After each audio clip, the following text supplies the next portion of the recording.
Hello. Hello, we're waiting for people to come on and join us.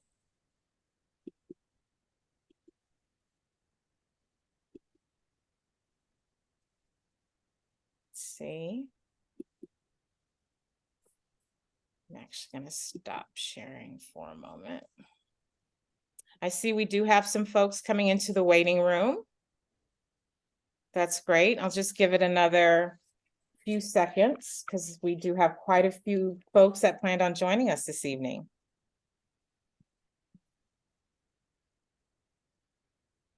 While folks are coming on, I do want to say thank you so much and just give a little bit of background on Menopause Made Modern. Some of you may have joined us last year. I spoke with Dr. Malone about Black women menopause and hormone replacement therapy, HRT, or now we're referring to it as menopause hormone therapy in this context. And so a little bit about Menopause Made Modern. I launched Menopause Made Modern by Claret Circle in 2019, and it's really a consumer focus, and it was to address a gap in information and resources for women of color who are navigating menopause transition.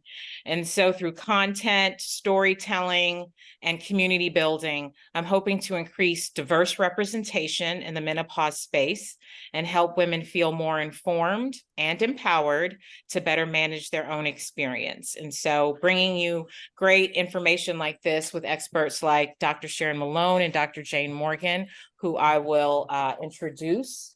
Now I think we should go ahead and get started. Since we don't have much time. But context for tonight's discussion, hopefully you're all in the right place. We're talking about Black women, menopause, and cardiovascular disease. For those of you who aren't aware, October is World Menopause Awareness Month, and the International Menopause Society designated World Menopause Day, which was yesterday, it's always October 18th, that the theme was menopause and cardiovascular disease. And so tonight we have with us to discuss Dr. Sharon Malone. Dr. Sharon Malone is a nationally known expert in women's health.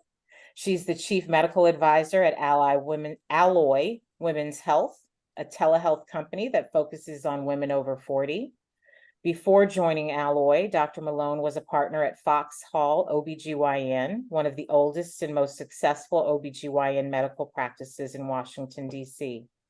She's board certified by the American College of Obstetricians and Gynecologists and certified by the North American Menopause Society, which is actually now the Menopause Society. They recently went through a rebranding.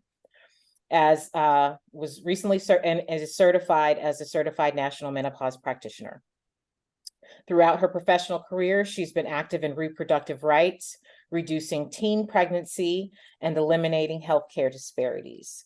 And in addition to her interest in women's health, Dr. Malone is an avid reader, an amateur genealogist, and a lover of music. And she's also the author of the soon-to-be released book in spring of 2024, Grown Woman Talk. And I'll give her an opportunity at the end of our talk to tell a little bit about the book. But she was describing it to me, and I definitely will be getting it. I'm part of the demographic. She is married to former U.S. Attorney General Eric Holder Jr. and lives in Washington, D.C. They are the parents of Maya, Brooke, and Eric III. Thank you so much, Dr. Malone, for being with us this evening. Thank you for having me, Camille. And we're also joined by Dr. Jayne Morgan. This is the first talk I'm doing with Dr. Morgan, and so glad she agreed to join us this evening. Dr. Jayne Morgan is an accomplished cardiologist and the executive director of health and community education at the Piedmont Healthcare Corporation, located in Atlanta, Georgia. As part of the largest healthcare system in Georgia, Dr. Morgan plays a pivotal role in addressing health literacy and disseminating information both within the organization, which employs 44,000 individuals, and to external stakeholders. With an extensive background in internal medicine and a specialization in cardiology, Dr. Morgan has made significant contributions to patient care and medical research throughout her career. Her expertise encompasses the diagnosis and treatment of various cardiac conditions, including heart disease, arrhythmias, and heart failure. She is widely recognized for her exceptional skills in interpreting complex medical data. And in fact, Dr. Morgan created the popular social media series Stairwell Chronicles, which I'll invite her to talk about a little later. I actually checked out a few of the video clips, and they're quite informative. Here, she delivers factual, scientific, and medical information in a brief and easy to understand format, garnering a multitude of followers as she covers topics from COVID to cardiology to women's health, clinical trials, and more. If it's science, she covers it.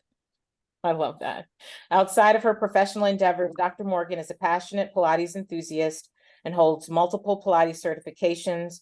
Her commitment to promoting health and well-being extends beyond her work, reflecting her holistic approach to medicine. Dr. Jayne Morgan's remarkable contributions to the fields of medicine, coupled with her compassionate care and dedication to health equity, make her a highly esteemed physician and an invaluable asset to the medical community. So I know those bios were both a bit long, but I thought it was important to actually read your credentials and share them with the audience, because this conversation is for Black women by Black women. And part of my efforts through Menopause Made Modern is to connect women of color with culturally competent information and care. And so you do exist, you are out there. And so I want to celebrate you and share you with other folks. So I'm going to start sharing my screen. We still have people joining, and I know people will continue to join, but let's get into the heart of the conversation. Okay. Can everybody see? Do you see a presentation up on the screen? Great, wonderful.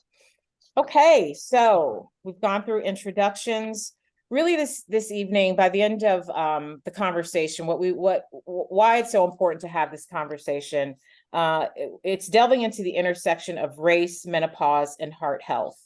And according to the American Heart Association, heart disease remains the #1 killer of women in the US. And so that's a pretty compelling statistic. On average, Black women in the US experience a longer perimenopause with more severe symptoms. And although menopause does not cause heart disease, there are particular risk factors that do increase around the time of menopause transition.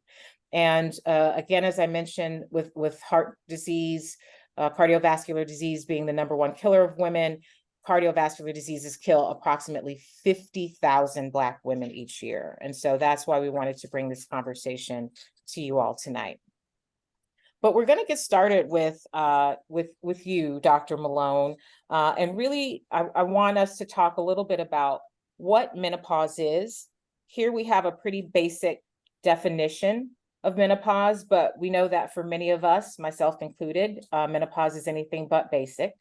And so my question for you is, when you and I first started having conversations about menopause, I believe I asked you, can you talk to me about the stages of menopause? And you corrected me and said, actually, there are no stages of menopause. There are reproductive life stages. So can you talk to us about what menopause is in the context of reproductive life stages? Sure. I'd say the premenopause, which is what we assume is probably your peak reproductive years, starts with puberty, and it goes for most women through their 20s and 30s. As you get into your 40s, then this is the area that's called perimenopause. And most people are not familiar with that, because during perimenopause, which is the transition from your peak reproductive years to menopause, where your reproductive functions actually stop, you have this anywhere from 4 to 10 year period where your cycles are irregular, this is the time when women are most symptomatic. So the things that we tend to associate with menopause, such as hot flashes and mood swings and sleeplessness, actually start in that period, usually around between 40 and 50, not after you've had your last period. So that sometimes I think is a little confusing. And menopause is this technical definition where once you've had your last menstrual period, it is confirmed by going for a full 12 months without another period. But you don't have to wait. And I think that's the thing about it. You don't start addressing the symptoms and talking about solutions once you've gotten to a year beyond your last menstrual period, because there's a really critical phase during that perimenopause and the first few years after your last menstrual period where intervening and treating is really important. So I think that if you understand that, don't think, oh, I'm 42 years old, this doesn't have anything to do with menopause. It may, if you're symptomatic, it may have everything to do with menopause. Is there I know this is controversial for some, but there are tests. Is there a test that can tell you whether or not you're in menopause? You know what? Honestly, Camilla, you don't need a test because it's a clinical perimenopause. The reason why blood tests aren't important is because you're still getting your period during perimenopause. You may get it too frequently. You may get it, they may start skipping them, or you may skip months. And the reason why a blood test isn't important is because the hormone levels will vary tremendously from day to day and week to week. So there's no one particular test that is indicative of being in perimenopause. It is a clinical diagnosis, which simply means that when you start to have, and there are 34 symptoms of menopause, and I'm sure Camilla can share those with you, but the things that we most associate, like hot flashes and insomnia, vaginal dryness, lack of libido, those things, once they start to happen, then that's all you need to know. Once you are symptomatic and you are in the age range of perimenopause, then you are perimenopausal. The test is only helpful sometimes when women who've had hysterectomies. Suppose you don't have a period and you don't know when your last period was or whether or not it's been 12 months. That sometimes is helpful for women who have IUDs or hysterectomies or reasons why they don't have a period to go by.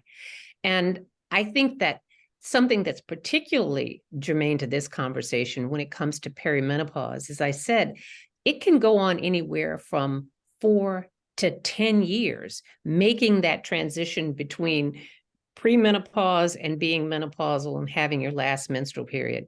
And the issue, I think, for Black women is that we really don't understand that that time is when we're most vulnerable.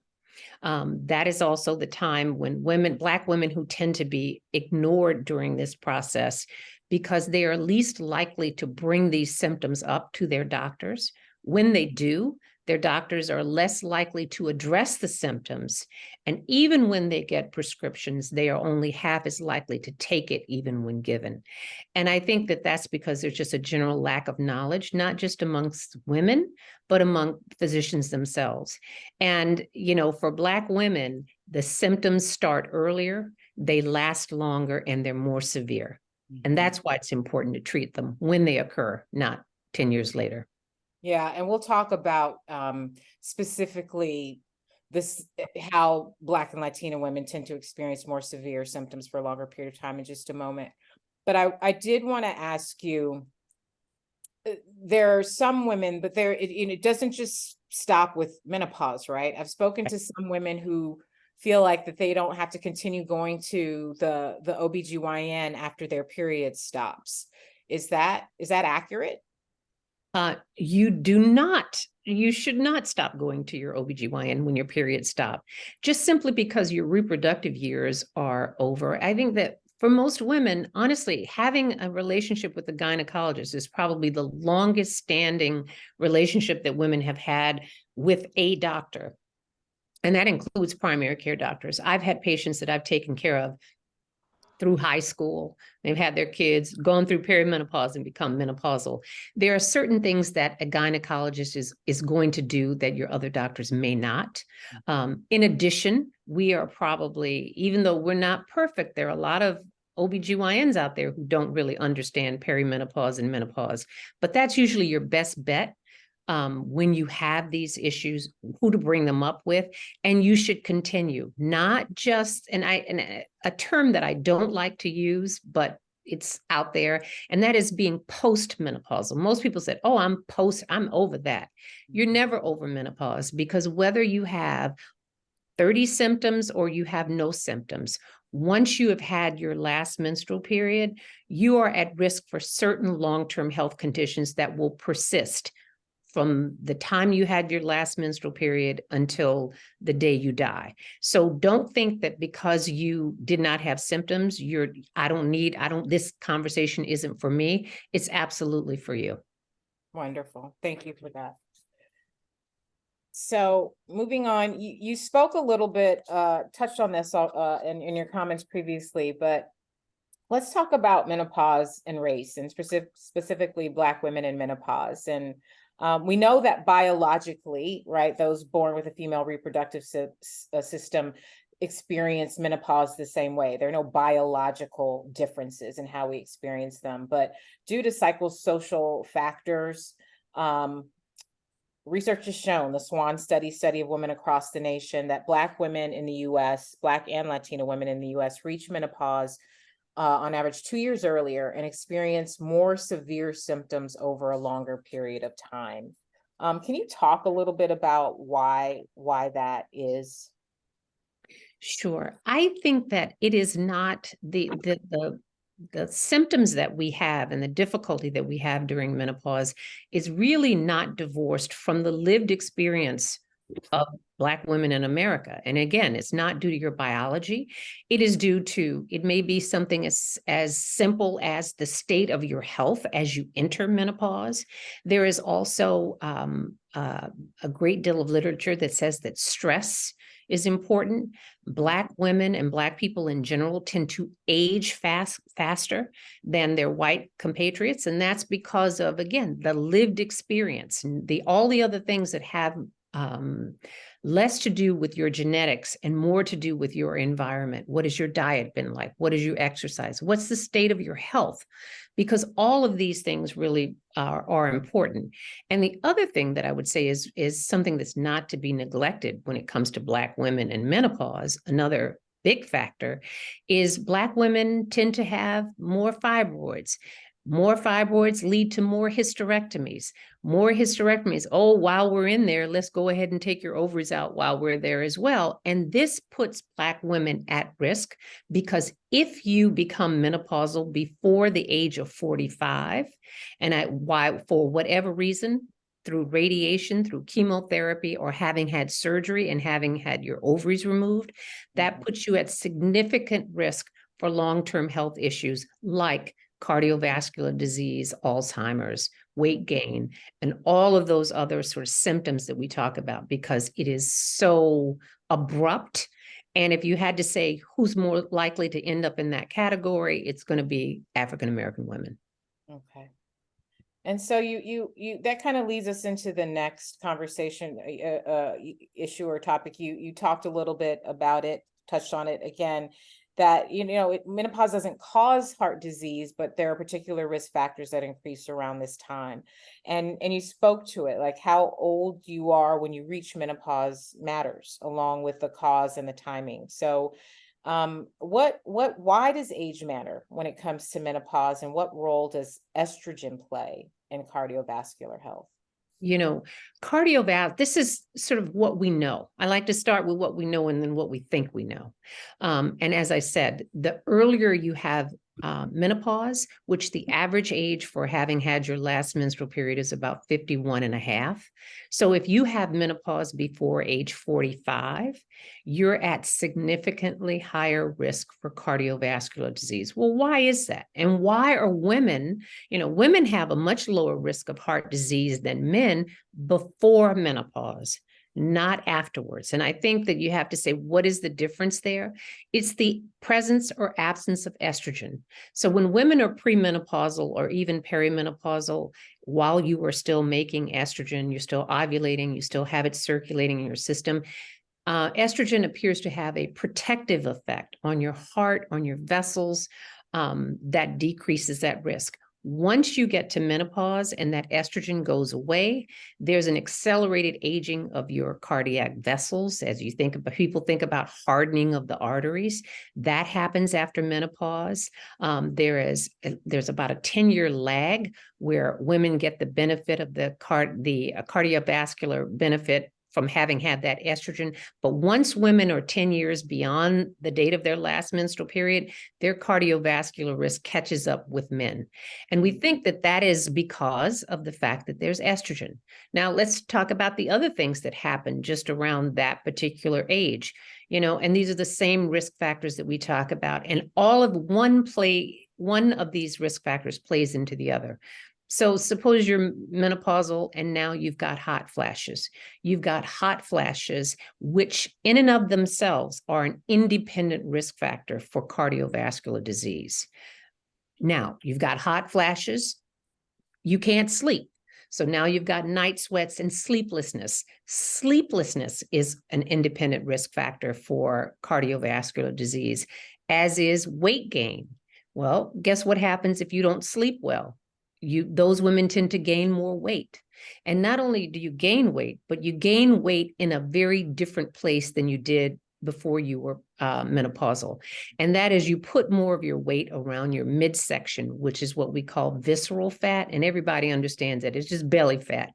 And it's not just the fat that's on the outside that's important, it's the inside fat that's also important. So all of these things that tend to happen around the time of menopause, which women are in that 50 to 60 range, high blood pressure, diabetes, lack of sleep, stress, all of those things contribute to your cardiovascular risk after menopause.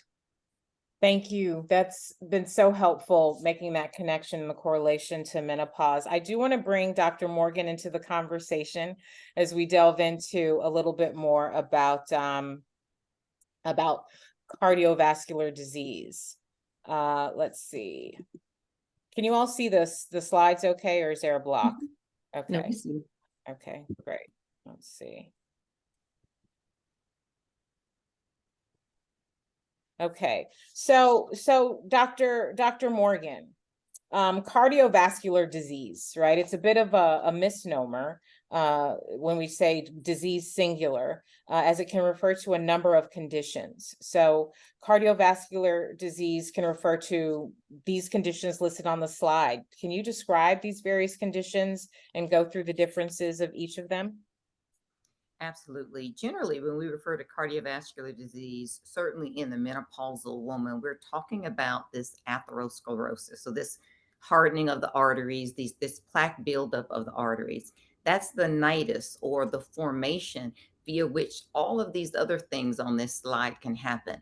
How you can have a risk of arrhythmia, how you have a risk of stroke, what ischemic heart disease is, how you have a risk of a heart attack. All of this really starts, much of it starts right there in those coronary arteries, those arteries that feed the heart, and whether or not they are narrowing, meaning less blood is getting through, so less oxygen is getting to that heart muscle, and what that means. So all of these symptoms are interconnected, and that's the generalized term of cardiovascular disease.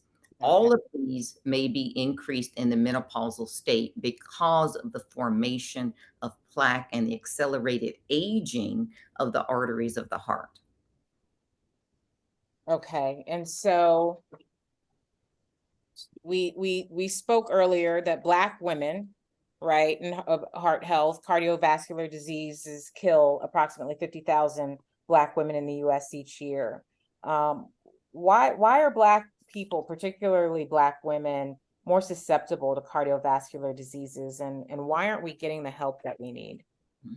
I love what Sharon described as the stress of aging, and we call that the weathering effect. So the weathering effect that we see more prominently in the Black race, in many populations of color, but very specifically in Black women, to the point that the aging or the weathering effect, meaning that your internal age, the age of your body and your organs, is higher than your biologic or your chronologic age. So your biologic age is higher than your chronologic age. Mm. And a lot of that is due to the social structure in which we live, the constant marginalization, the constant management of corporate structures, navigation of streets, managing your children, teaching them different rules of driving than majority populations. This constant, ongoing weathering and stress has an effect, and that effect not only on the organs of your body is also on the heart. You know, there's no coincidence that Black people in every state in the United States, we have 50 states, in every single state, Black people have a shortened life expectancy than white people. So that is not by happenstance. And we have to look at what all of that means in compilation. And cardiovascular disease throughout COVID, even with breast cancer, remains the number one killer of all Americans, and certainly the number one killer of women and the number one killer of Black women. We don't get a lot of press for it, but this is why we're here to begin to talk about it, because menopause really dovetails with that accelerated state of heart disease, that accelerated state of your risk of heart attacks. And the symptoms as well may not be symptoms that you are taught to recognize as warning symptoms that your heart is telling you that it is in trouble.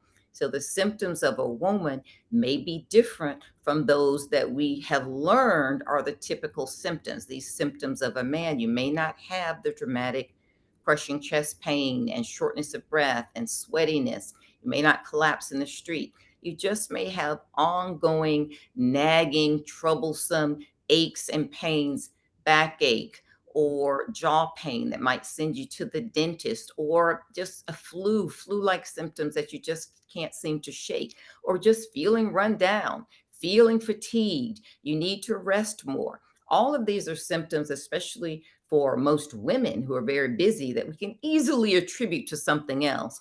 But the reason we easily attribute them to something else is because we're not taught to think about them in another way. We are not taught to be the priority when we are thinking about heart disease. Our symptoms are not considered the norm, they're considered a deviation. And therefore, not only do we not learn them, doctors don't learn them as well. So even if you were to seek medical attention, you may not end up with the cardiac workup that you should have.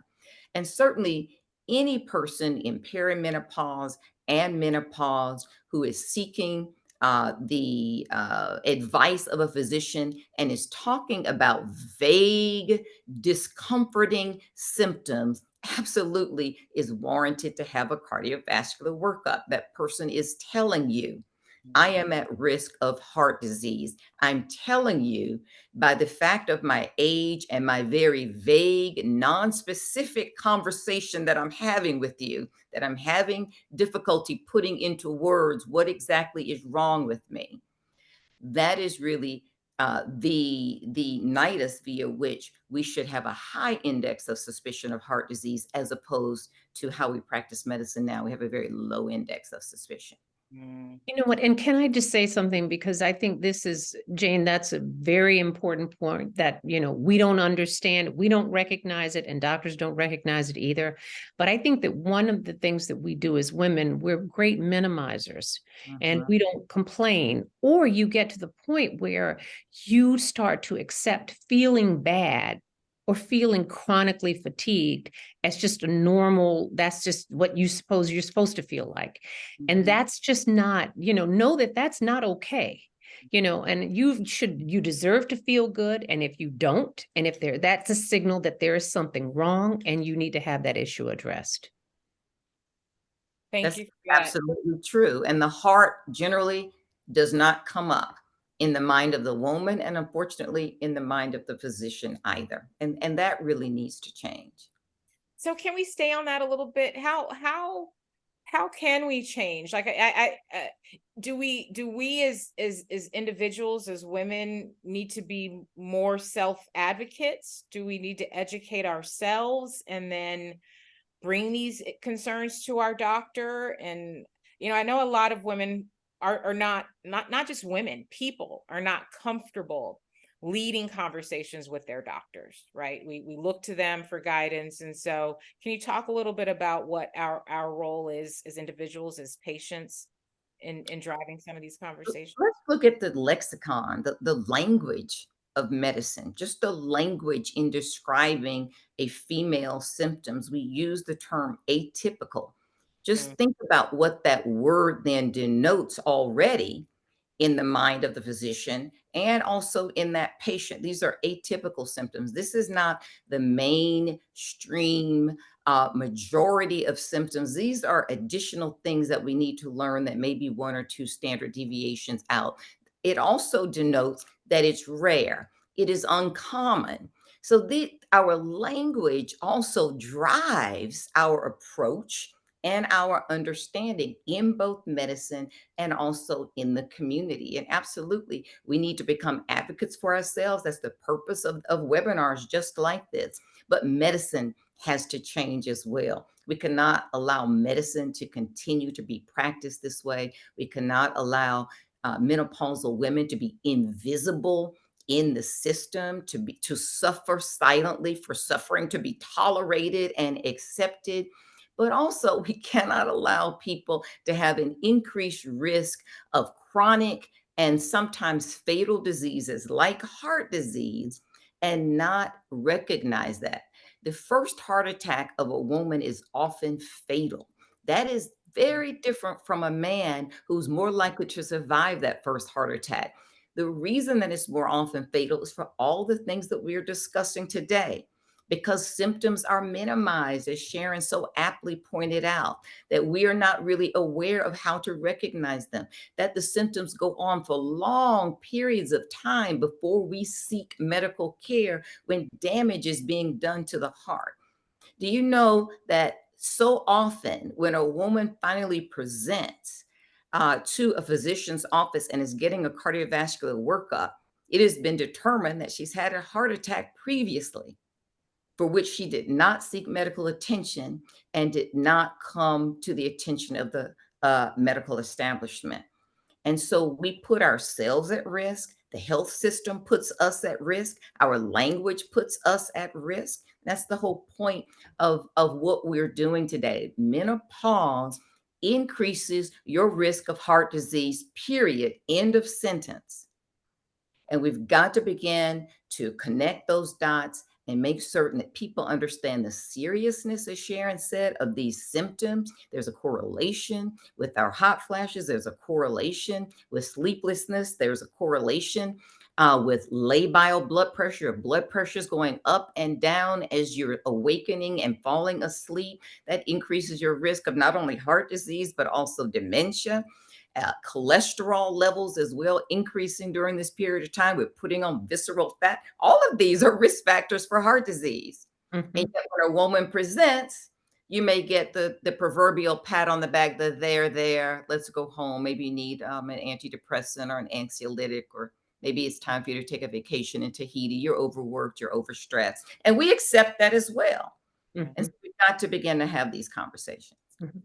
And this is why it is vitally important that we continue to have these conversations, because you have to realize that you have to be the captain of your own ship.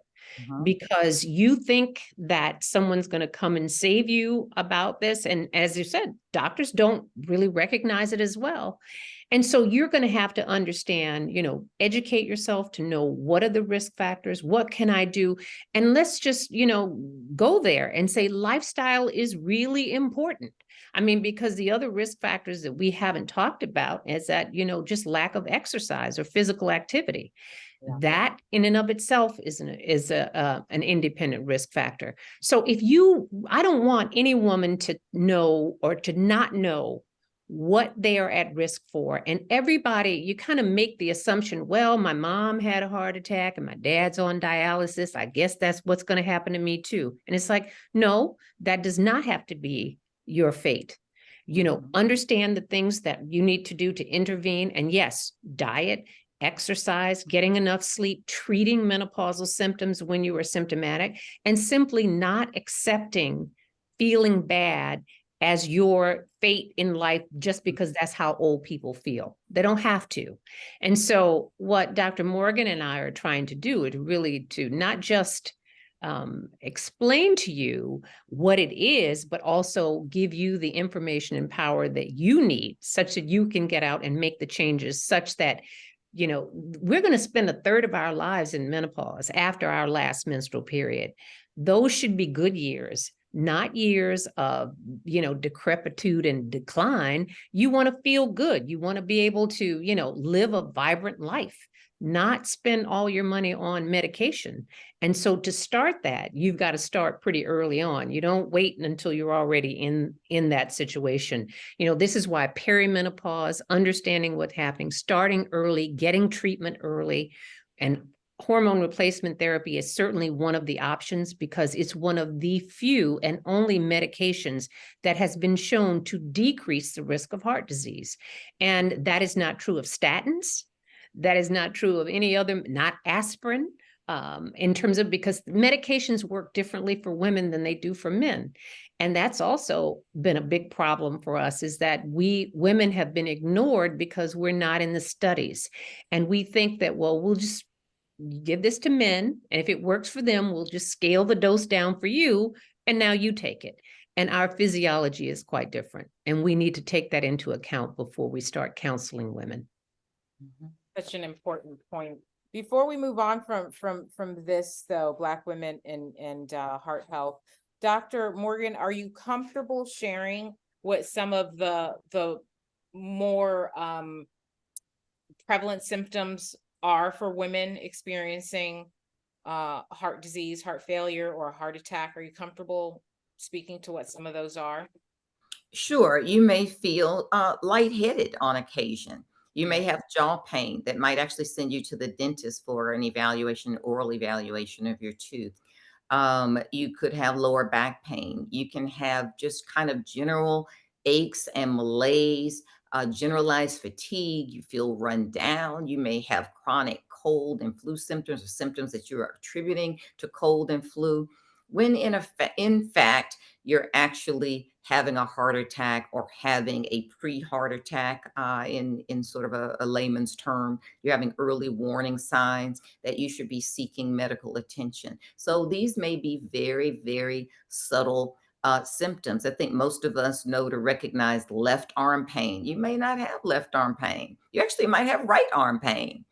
That's not unusual as well in women. So we've got to begin to think about what this means. And I think, you know, Dr. Malone brings up a good point when we think about statin therapy. So statins are a category of medications that can be prescribed to lower your cholesterol level.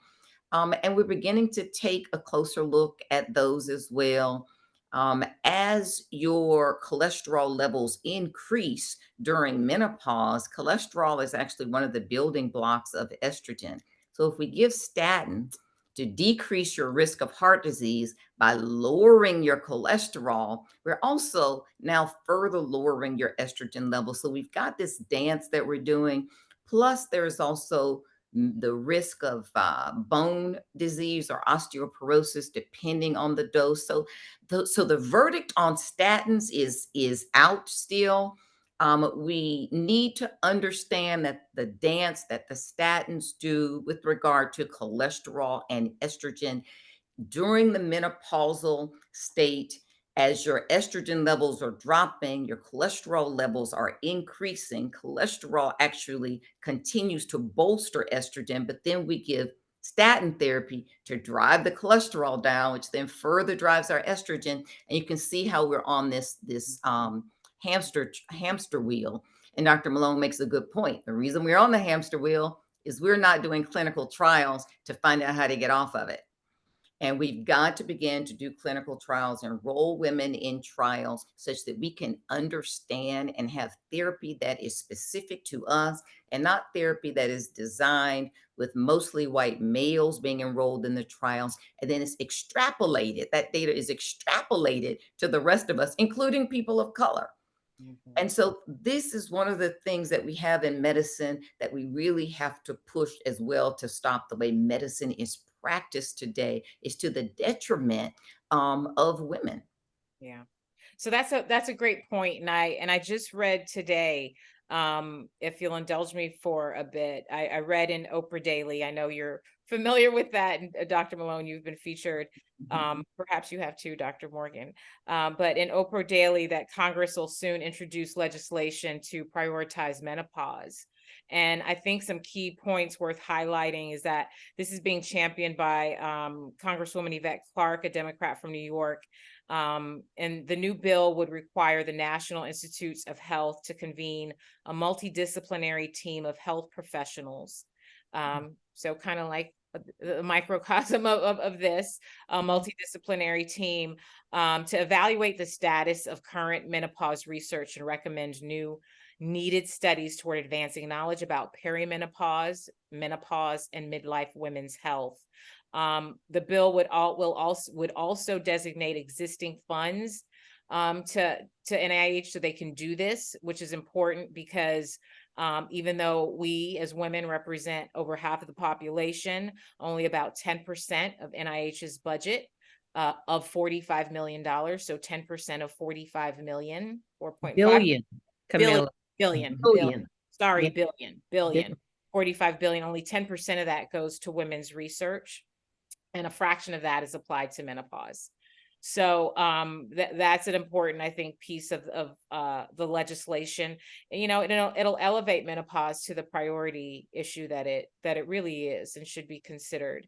And I think lastly, an important part about the bill is that it'll require NIH to issue updated and accurate guidance about the safety and effectiveness of menopause hormone treatment, which we haven't talked a lot about this evening, but as Dr. Malone, I know you speak often about the life-changing effects that menopause hormone treatment can bring for so many women, and that all of this stigma and kind of misinformation is doing women a disservice. So the reason I wanted to bring that up, and Dr. Morgan, you led us into this conversation, and I'm so glad you did, is why is this type of legislation important, and why should we care as Black women? We are invisible in the system. We have not had a voice traditionally, and that's not just in the healthcare system. That is really in the United States of America. We really have had to fight and push for every right and societal rung on the ladder that we've been able to achieve, and health system is really no different. It is not built to accommodate cultural congruence, cultural sensitivity, and it's also really not built to accommodate gender. It's very gender specific. It's very much slanted towards the male. And we also know that medicine is dominated by male physicians. We know that research is dominated by male principal investigators. And so this is the influence that drives the system via which all of us have to use. So we've got to be able to have our voices at the table, but not just to have our voice, our expertise at the table. We are experts. We understand, we are learned and educated and knowledgeable and interested in it, and want to make certain that representation is fair and equitable for everyone, and that everybody has the opportunity to live their best and healthiest and whole life for as long as possible. This this thing that we call longevity should be something that is within everyone's grasp. And that's why we need to have this legislation. And that's why we need to have people, women and women of color, who are scholared and learned and educated and informed to also be there, not just to have a voice at the table, but to provide the guidance and information needed to make certain that it is done correctly. Thank you. Dr. Malone, I don't know if you had anything that you wanted to add to that. I do. And I tell you how this bill sort of came about and why we chose this particular language is that, particularly as we're talking about cardiovascular disease, we have within our grasp something that we kind of know what is associated with cardiovascular disease. We know these lifestyle things we talked about. You need to treat your high blood pressure, treat diabetes. But when it comes to treatments or getting this information out about the risk factors that women do have right now without any further research, paying attention and making sure women are aware, because I believe that if you really understood why it was important and what this means to you in the long term, you would avail yourself of these activities and these medications. And let's just take hormone replacement, for example, or menopausal hormone therapy. The unconscionable thing to me is that the people who would benefit the most would be the people who have the most risk factors for cardiovascular disease, which are African-American women. They get it the least. You don't even have a discussion about it. And we in the medical profession have to take ownership of how this negative impression of hormone therapy came to be. And it came to be because we put it out there. We said, oh, it doesn't help your heart. Oh, and it's going to give you breast cancer. And when you say breast cancer, then women ran away from hormone therapy as if, they were running away from the plague. But that wasn't true. We've got to correct it. And there is still literature right now on the NIH website, on, the American Cardiology website that still says that, oh yeah, but it's an increase in the risk of breast cancer. And, this is the kind of stuff that we've got to go back. And I say to NIH and to the researchers out there, you broke it, you fix it. So go correct the language. Look at the data that we have that we've been talking about for 20 years. And it's been 20 years since that we've allowed this notion to take hold and to have women think that hormone therapy is a bad thing, not a good thing.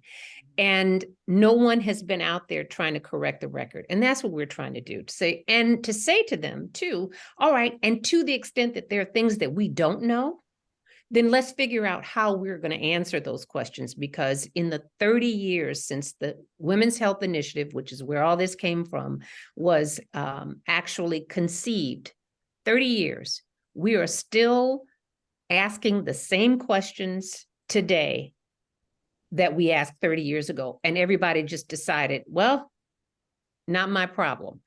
Mm-hmm. Again, it comes back to the fact that we as women have got to demand more. And as you said, being 51% of the population and getting 10% of the research dollars just doesn't make any sense to me. And I think that we have all got to stand up as women generally, and as Black women in particular, because we've got to do two things. We've got to educate ourselves, but when the opportunities come up to participate in studies and to be part of the solution to these problems, we've got to raise our hands for that as well. Thank you. A question did come in while you were chatting, while you were speaking with us, Dr. Malone.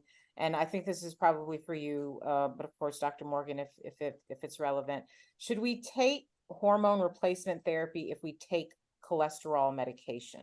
Oh, that's a good one. It's so funny that I just had this conversation this afternoon with a friend of mine. And let me just say again, hormone therapy is not for everyone. So let's just say who should take and who shouldn't take.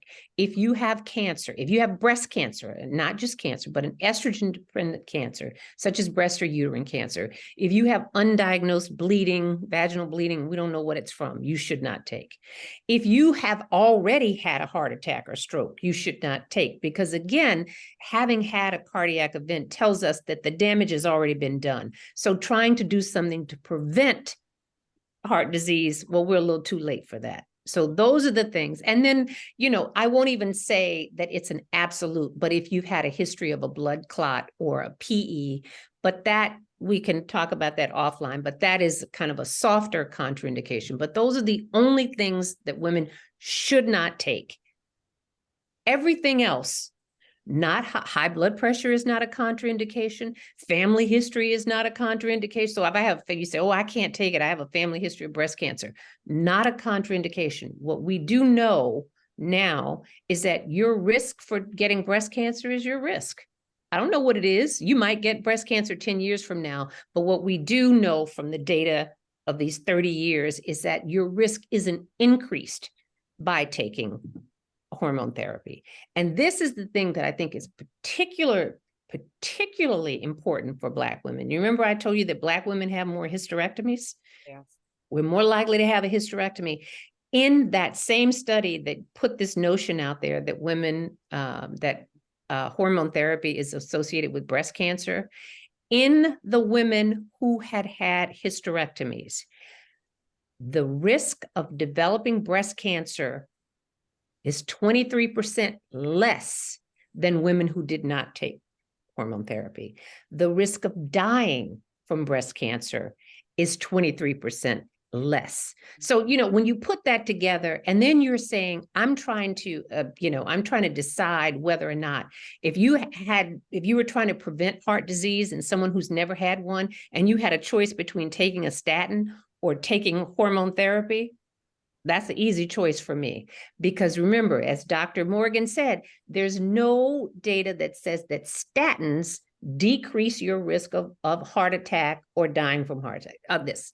It's different for people who have never had a heart attack versus people who've already had one. And those are two different things. And these are things that we have found sort of after we disaggregated the data, looking at men versus women, because they act differently in men than they do in women. So these are the kinds of things that doctors have no problems giving women statins. They're like, oh, take a statin, take a statin. The things that they don't tell you about statins, not only is there lack of benefit, but women who take statins, they're not benign drugs. Statins also increase your risk, the chances that you'll get type 2 diabetes.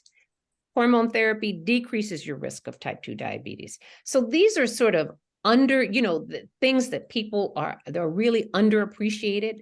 And if you had a choice, you should never, my feeling is always, you shouldn't treat a number, you treat a patient. So just because you come in and you're menopausal, that's one of the signs of menopause. Your cholesterol tends to go up after your estrogen levels go down. It happens. And if the answer to that is take a statin to make your number better, then how about we just give you some estrogen and that'll help that and improve your risk of heart attacks. So that's kind of like,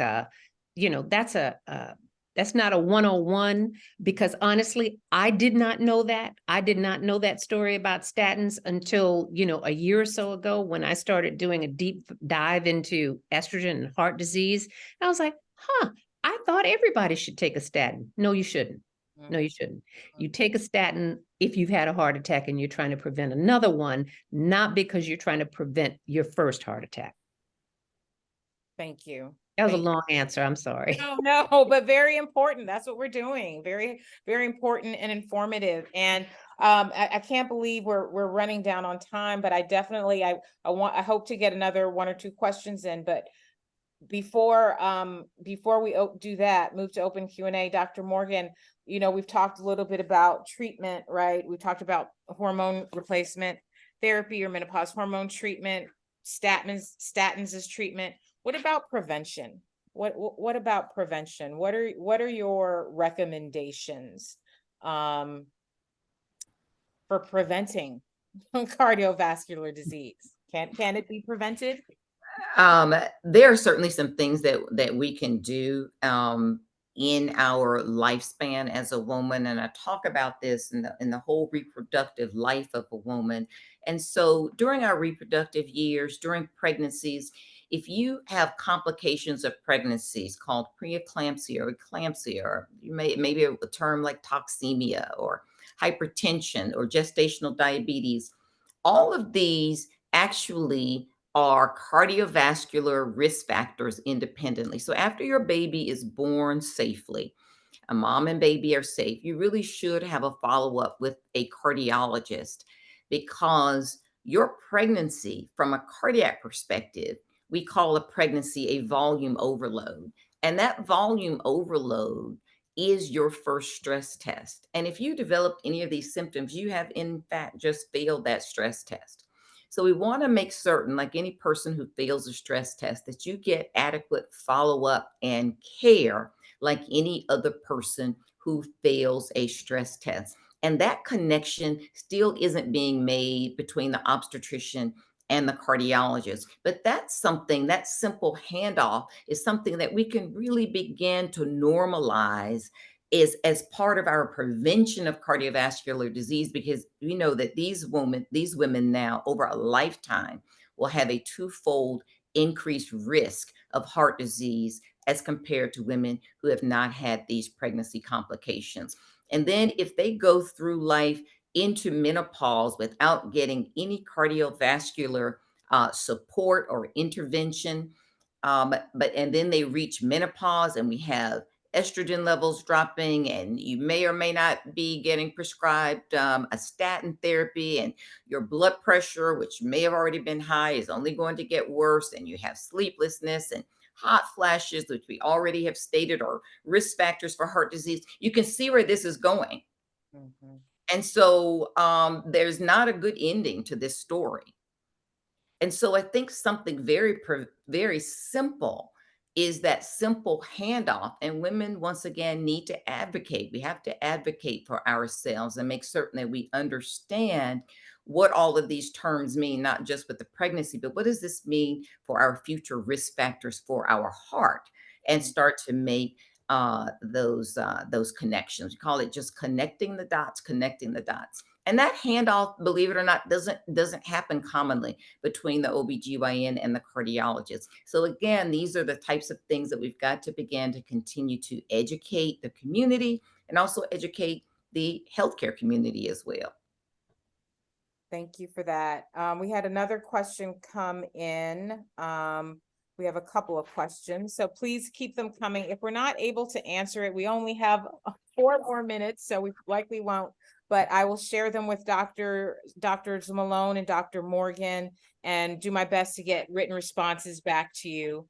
We did have a question. Someone is saying thank you for hosting this informative, life-giving, well-needed session. It's all the thanks and flowers to Dr. Malone and Dr. Morgan for being our experts tonight. Dr. Malone, we had a question that came in that was asking about the benefits of HRT. Are that you speak of, are they applicable to all HRT, synthetic and natural? I would say for the purposes of this conversation, yes. Because most of the data that we have out there is really based on, and I'd say synthetic is one of those terms that's kind of a marketing term. You know, all of them are, with the exception of Premarin, all of them are synthetic because they're made in a lab, and that's the only difference. And I think that sometimes we confuse synthetic with bioidentical, and bioidentical just means that the compound itself looks exactly and is the same chemical structure as the estrogen or the progesterone as you make in your body. And I think for all intents and purposes, estrogen therapy is estrogen therapy, whichever one you take. And whether you have a synthetic progestin or a natural or a micronized progesterone, which we say is bioidentical, that depends on how you tolerate it, but don't let that be the determining factor. The big Rubicon to cross is hormones, yes or no. Then once you've decided, yes, hormones are for me, then which one of them you choose will vary. Just a lot of times its cost is important. Some of them are more expensive than others. How you tolerate them, that's a little different too. So don't get too hung up in the weeds about that. But I think that everyone should go home with the knowledge of what is now the Menopause Society, but used to be the North American Menopause Society, which is a consortium of all these, different national and international groups that study menopause, has said for women who are if you are less than the age of 60 or within 10 years of your last menstrual period, the benefits of hormone therapy outweigh the risks. And that's a period, end of sentence. And that's sort of, so if you're a healthy woman and you are symptomatic, can't think of a good reason why you could not be a candidate for hormone therapy if you so choose. Thank you. Thank you. I think that's a wonderful note to wrap on. Although I do want to ask if we're going to our doctors and they're not willing to have conversations with us about menopause hormone treatment, what is your recommendation? Okay, that's a problem. That's a huge problem because, again, as doctors, we are not gatekeepers. We give you stuff that's way more dangerous on a day-to-day basis than hormone replacement therapy without even a conversation about it. So I think that if someone tells you you can't have it or I don't believe in it, then that is unfortunately a very uninformed physician. So find someone else who does know, or, for women who cannot get access through a physician, then that's why I'm with My Alloy, which is the myalloy.com, which is Alloy Women's Health, which is what we do. We provide information and access to hormone therapy for women who cannot get it from their doctors. And that, unfortunately, is much more common tale than you would think, that doctors won't allow me to have it, which is ridiculous. And I concur wholeheartedly with Dr. Malone. And I do something called the Stairwell Chronicles, where I sit on my stairs, I talk to you for 60 seconds. I talk very specifically about this question. What do you do if your doctor's saying no? What do you do if your doctor says they don't understand? What do you do if you feel that you're not seen, you're not heard? And here's what you do. You just leave and you find another doctor.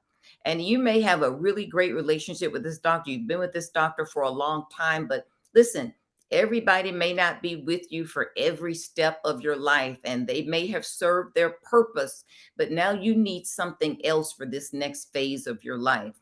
Doesn't mean you have to leave in anger, but make certain that you advocate for yourself and find someone who sees you, find someone who hears you. Wonderful.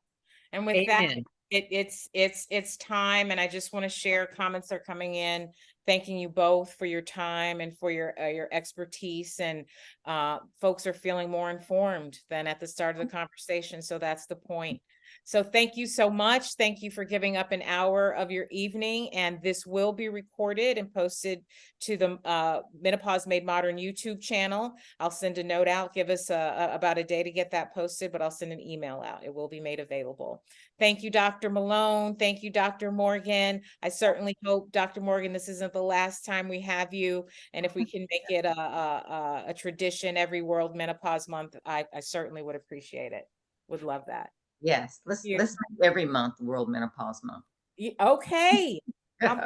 You're absolutely right. You're absolutely right. Maybe not a webinar every month, but we'll figure something out. Thanks, everybody. And thanks for everybody who spent their time, their hour with us this evening. Thank you.